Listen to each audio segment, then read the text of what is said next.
Oh my god, it's Scanning Sun. Oh my god, oh my god, oh my god, oh my god, oh my god, oh my god. I know. This is a great day. I mean, good newsworthy story for us comic fans. You know, I was so excited, so happy to hear this. It was just a normal Tuesday afternoon, and I'm here like on my phone being like, I wonder what I should post this evening. La la la la la. No new news is coming up. And I put my phone down and I go and make myself a little sandwich, con jamón and queso. And then I come back and I see Madelyne Pryor is returning for the final issue of Hellions in December. Hellions number 18. Yeah, I was the same way. I had just gotten off work, pulled in to the driveway, and usually I just take about like 5, sometimes maybe 10, 15 minutes, just kind of scrolling through. And then I saw it, and well, at first, I just saw the variant to the issue, and it was of her, and you see Havoc in the background. And I'm thinking, oh, okay, maybe this is just some kind of artwork. But then I see the article that Hellions, yes, is ending with issue 18, but that it marks the return of Madelyne Pryor. And I was like, oh my God, this is like the best news ever today. Yeah, I mean, we kind of knew it was happening. Yeah, we did. It's not like we didn't know. I mean, and it's not like it hasn't already been teased, Oh, yeah. enough, already throughout since, her unjustly demise. It's especially with, the recent issue of New Mutants, the 5 bringing back Gabby. And then there was this memo of sorts where of the 5 telling the council, hey, this is, I obviously can't say it verbatim because I don't have it in front of me right now, but it was just pretty much them saying that this restriction against resurrecting clones is pretty much bullshit. And we're going to go against your protocols and start bringing them back because they're people too. Yes, absolutely. I would have liked a little bit more of the council's reaction to this. I hope we'll see that scene where they decided not to resurrect Maddie and sort of their process behind this. Because as of right now, I've said this before, the council is a fucking mess. Like, they're just not, they're all over the place. And I'm just like, have you even filled those 2 other seats? I agree with you. I think we're going to get a flashback scene to Scott standing in front of them and them having that discussion. And then we'll definitely see who yayed the resurrection and then who nayed the resurrection. Obviously, I mean, I liked it. Like I said before, for those that tuned in to the Justice for Maddie episode, I believe we discussed this. I like to think that people like Jean and Nightcrawler voted yes, especially with Jean when she fought so hard to stay over the first time during Inferno. And so I like to think that she would want her to have another chance, that she sympathizes, with her. Because seriously, it's like Amanda said in the episode, Madelyne was just created to be nothing but a walking, talking uterus to have Scott meet her and then procreate, birth out this child who we know to be Cable, to be used as a weapon to destroy Apocalypse. I mean, this woman has just literally been given the shit end of the stick since her creation, her introduction into the comics, and has just been met with tragedy after tragedy after tragedy. So it would just be so nice to have her come back. And me personally, I would love to see her have a redemption story where she's not necessarily a hero, but she's not the villain anymore. I think the trope of her constantly trying to get this vengeance against Scott Summers, Jean Grey, it's tired, and there's a new story that they need to develop with her. I have been saying this for such a long time. When she came back during Hellions, I was like, so her master plan is that she wants to invade Krakoa and be angry. Like, why does Madelyne always have to be angry? Yes, she has been wronged, but we are talking about this is 30 years of story for a character that provokes so much intellectual debate and emotion among fans. Like, give her, wrap up the angry Madelyne, like have justice for Maddie, and then let's see her move on. Maybe she starts a sisterhood, the Sisterhood of Mutants, like we saw during Matt Fraction's run. Like, but it's more of something with a better cause or a little bit more fleshed out. I'm tired of seeing Maddie being so mistreated and misused by the writers. And it's funny, when we were talking to Jordan D. White back in March, Jordan was like, Madelyne was never more popular until she died. And I was like, really? I have been obsessed with Madelyne Pryor since freaking like 1994 when I found out Right. about her. Yeah. Like, and I feel so many of us are obsessed with Madelyne Pryor.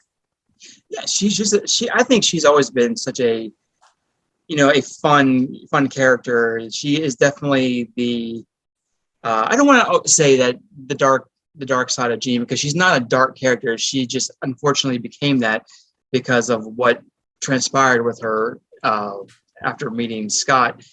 And obviously he didn't really help in the matter either by just abandoning her and their child when he found out Jean was alive. And obviously it's not Jean's fault. She didn't even know anything about her. Right. And I think editorially at the time, I'm not saying this is right, but the perspective and probably approach in the 80s was more like, okay, Jean is back. So what are we going to do with Madelyne? Well, she's a clone of Jean. She's basically the same person. Let's just get those memories, put them in Jean, and that's it. Editorially, everything's wrapped up nicely. But we do know the conversation about what constitutes a self.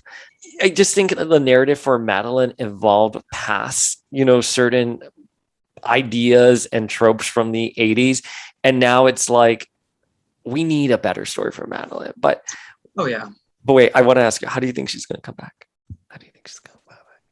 Oh gosh, I don't know. I really thought about that too. I like to think that like how the Five brought Gabby back, they're going to do it as kind of a secrecy type of way, where they're resurrecting these clones without the permission of the council because they're fed up with the fuck the council. Well, if you really think about it, it's so hypocritical of Charles Xavier to establish this rule that clones are not allowed to be resurrected because they're not considered real people.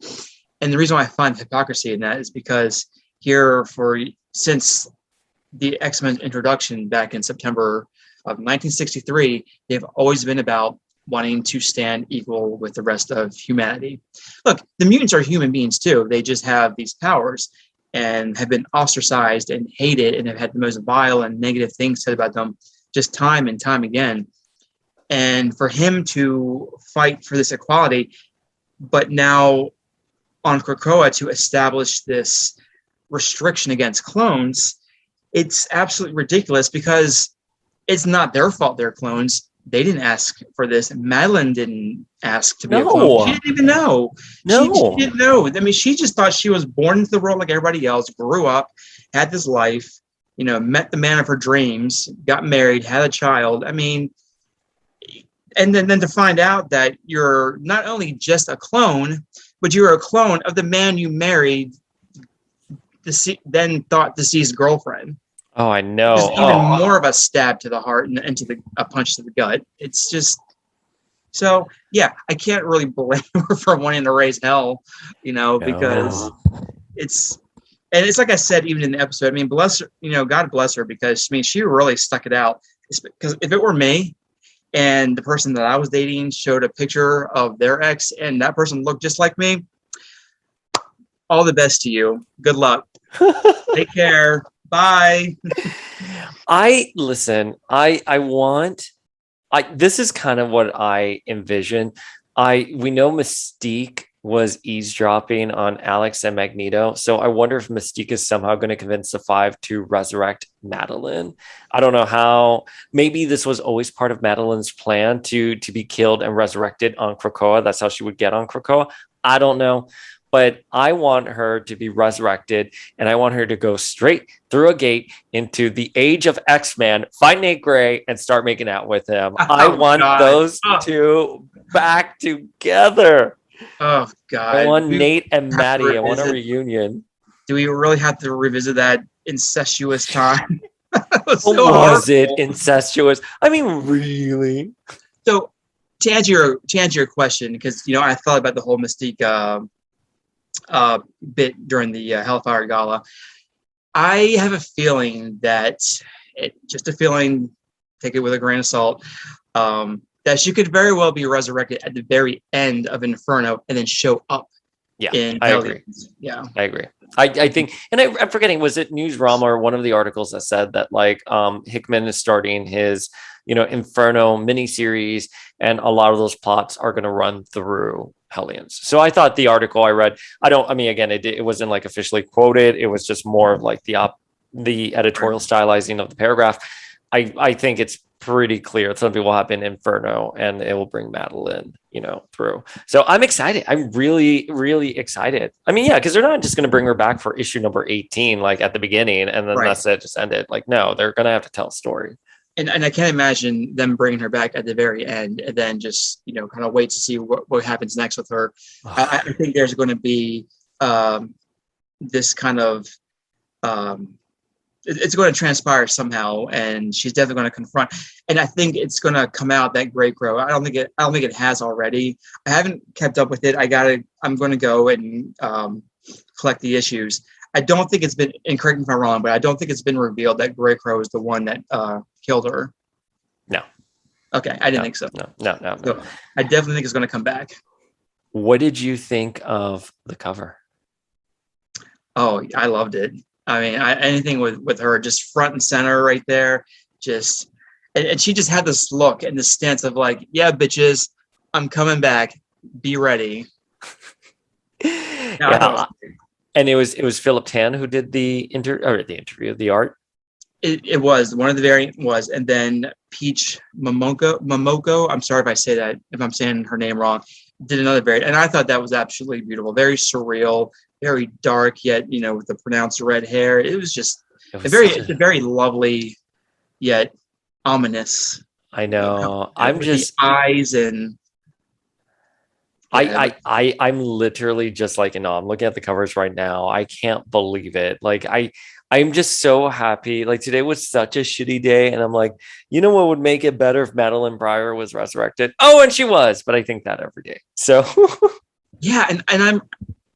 And which is really great too, because, I really want to see her. And I mean, I want to see her interact with other characters that we have not really seen her interact with. My big confrontations. I want to see how her and Emma Frost interact with each other. I've always wanted to see that, and we were so close to getting an interaction during the Sisterhood arc when Matt Fraction was writing it, but we never saw those two interact with each other. So I would love to see that dynamic, because Jean and Emma, we've seen that many times, and I think it's just that needs to be done. But I would love to see just Emma kind of be like, ugh, a Xerox copy. Here she comes. Just something so shady and catty. And then Madelyne just being like, better than being a bottle blonde, darling. And like walking past her. Yeah. No, I want to see Madelyne just be her full-on character, living on Krakoa, and going about her life. And yeah, I'm interested to see how she would integrate herself in the everyday happenings of Krakoa. And, maybe she establishes a sisterly relationship with Jean. And I'm not saying sisterly like, oh, best friends forever, but maybe like a Bree and Catherine from Desperate Housewives, relationship where they're so similar that they're antagonists to each other.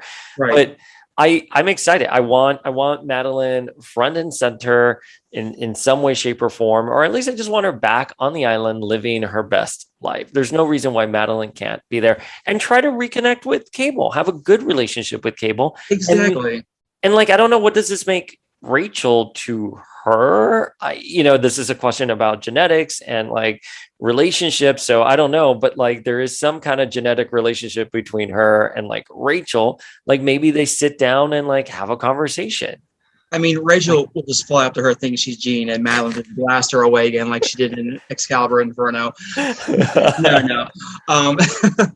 No, I agree. I definitely want to see, Madelyne, of course, get reacquainted with Cable. I mean, we really have not seen that happen. I mean, I know there was that one issue back in the 90s where he met up with her in the astral plane, but that was really it.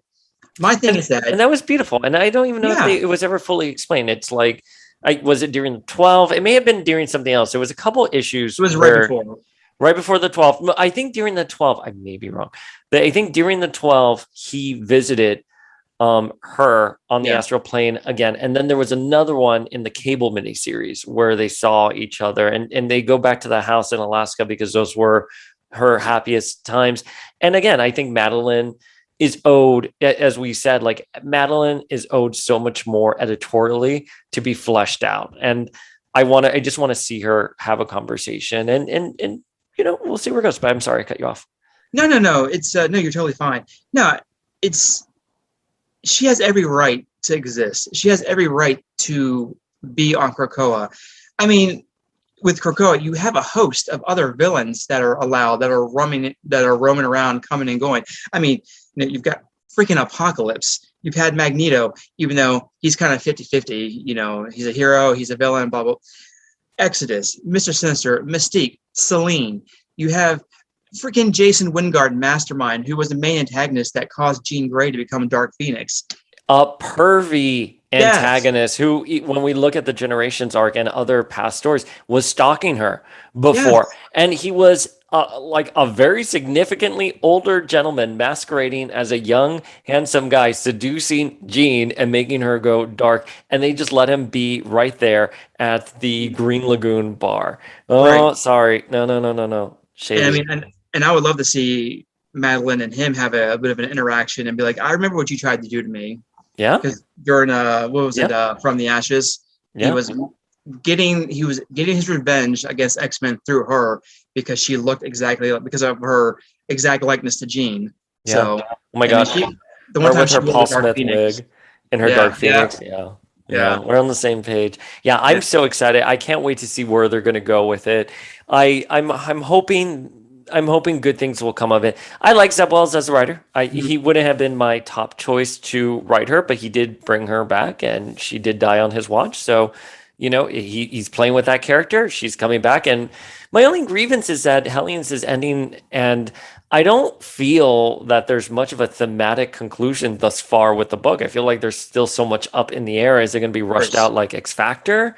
Yeah. So, It is unfortunate, but it's funny how it ends with how it started, with the big reveal that at the very first issue of seeing Madelyne at the end, and ending it with her coming back. yeah. Yeah.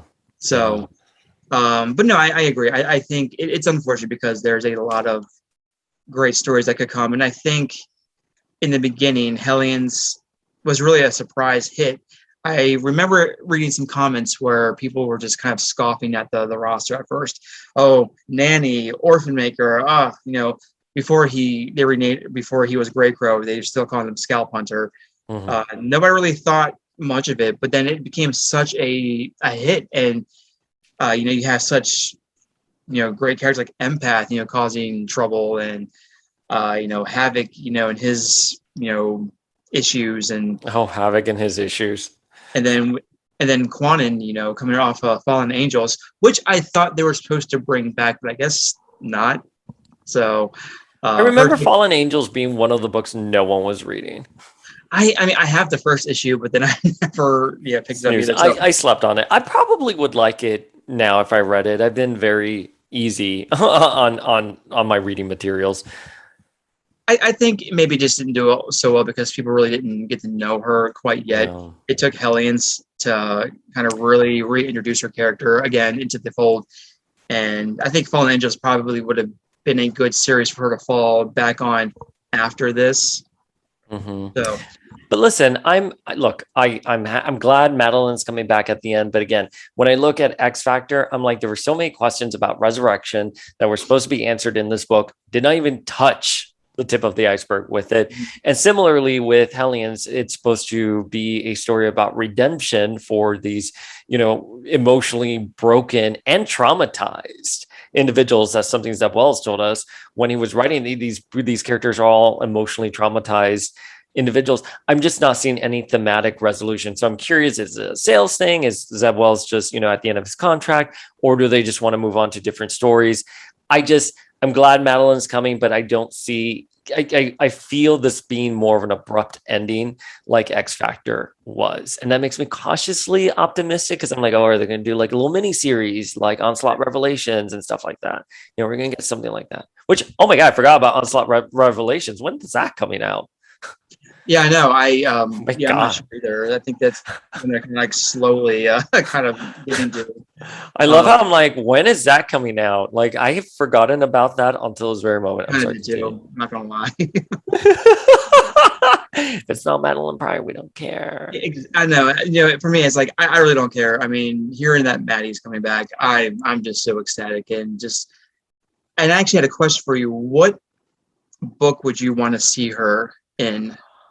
Oh, that's a really good question. Would you want to see her in something already established or something new? Hmm, I think something new. I'm gonna say I think there's a rumor that Could she be that what Honesty of the Quiet Council? I think she well no even better. I think Steve Orlando is coming to the X books in January, and I think he's such a great writer. And I think is it like a weekly project? Where have I heard someone mention something a weekly project? But I would like to see Madelyne on something like that. I want to see her. How about this? We know, I think it was in the Hickman exiting article when he's here, like, oh, the next phase, there's going to be like a weekly project or something like that. They haven't announced the writer yet. I'm surmising it's Steve Orlando, but I would like to see Maddie there. But how about this? I want Maddie to be written by someone like Leah Williams, because I think Leah Williams is really great at respecting history of characters and making their history more relevant to like the current story. So I would want that. So I Right. don't know. You know what? Everyone writes Jean, everyone writes Emma, everyone writes Cyclops. Like throw Maddie around the books. How about that? No, Yeah. not one book. I want Madelyne everywhere. I think it'd be a good way if she did pop up here and there to Yeah. as a good reintroduction to her Who character. And do you then, want? Where do you want her? oh gosh, that's a good question too. I wouldn't mind seeing her something new, but I would want it to actually prolong for a while. Something that would establish a good redemption story for her to kind of have her play the hero, so to speak. I don't think I don't think she needs to be the villain anymore. I mean, I think what we should see is that after her return, have Jean and Scott, Rachel, Cable just all have a sit down and just have a conversation. Yeah. And And Alex. I could see her maybe taking over X Corp, or maybe even doing something with Sword. Just do something, give her something different. She doesn't have to. She doesn't have to always. She doesn't have to be around, Gene and Scott. If they want to kind of give her space. Or Would you want her to be with Alex? I honestly, yeah, because I think they do work very well together, and he really, since the House of X storyline and Madelyne's reintroduction in Hellions, he has really been the only one that has had her back. Yeah. And the one that has been really vying for her return. I mean, we saw it during the Hellfire Gala. He was trying to talk to Xavier. He was trying to talk to Magneto about Madelyne. Why are you not bringing her back? What is your reasoning behind? Scott came in and said, I'm sorry, I tried. And I think Alex was kind of like, bullshit. She's a real person. I want to know the real reasons why you're not bringing her back. You can't sit there and say because she's a clone and she's not real. No, she is a real person. But I just got an idea here. Like, fuck her meeting up with Emma or Jean. Who she really needs to meet up with is Polaris. And Polaris needs to have a scolding hot coffee and throw it in her face. She's like, Alex. Can you imagine having like a First Wives Club type of comic with God, I would love that. Yeah. Who would the First Wives Club be? Would it be, so Jean is obviously one. Polaris, technically not a wife, but a girlfriend. Who would be a third? I don't know. I think you could definitely put Madelyne in there. Yeah. It doesn't have to be like wives per se, or like the girls of Scott's life, type club. Jean, Madelyne, Emma. Oh my God, that alone, Jean, Madelyne, and Emma sitting down and having tea. What do you think they're talking about? Like, that's all I want. a new comic by Marvel, written by whoever, Krakoa's Angels. By us, obviously. Right? Oh. I'll do the illustrations. I'll do the writing. There we go. Right there. And speaking of illustrations, boom. I'm wearing your shirt. I know. It looks so good. And just want to say to everyone that's listening, that is still up on my site. So please go on. Link is in the bio. And please support Power of X-Men by purchasing the shirt. I guarantee you will love it and you will look absolutely fantastic in it. I know. And Comic-Con is coming up. You have to wear it. Wear it at Comic-Con. Absolutely. It's gorgeous. It's Doug Ramsey and then Warlock as an O instead of a regular O for Power of X-Men. It's gorgeous. It's up. You can get stickers as well. I got a sticker myself. And awesome. We'll be doing a giveaway and stuff like that. Awesome. Can't wait to hear more about it. Scotty, where can folks at home connect with you? Well, you can find me on Instagram at mdbrower81 and on Twitter at mikebrower81. Yes. Guys, Madelyne Pryor is coming back this December. Whoop, whoop.